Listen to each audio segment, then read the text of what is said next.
Karen made the biggest mistake of her life. She called the cops on my 78-year-old grandpa for fishing on our own land. 3 minutes later, her HOA lost a $2 million easement, and she had no clue it was coming. Let me tell you exactly how it went down.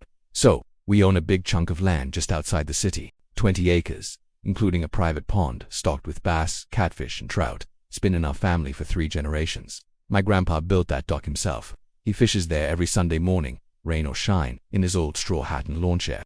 Now, across the property line, on the other side of a little fence, is an upscale neighborhood run by, you guessed it, Karen and her HOA. She hates that our land isn't part of their HOA. She's tried to get us to join the community and follow the guidelines more than once.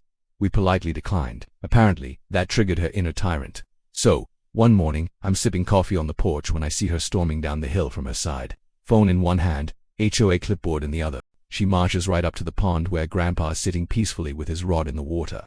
"You can't fish here," she screams. "This pond is under HOA jurisdiction.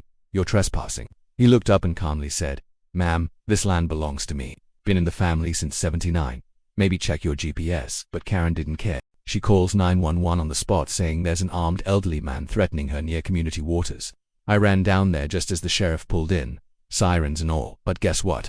This wasn't just any cop. It was Deputy Lane, a good friend of my dad's. He has been fishing on our property since he was 15. He asked Karen where the problem was, and she points to Grandpa and says, "That man has no right to be here."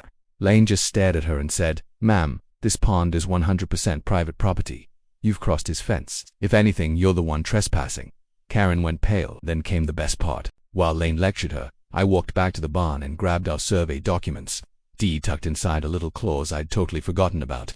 One that revoked public easement rights across our land if HOA leadership initiated any legal action or false claims against the property owner.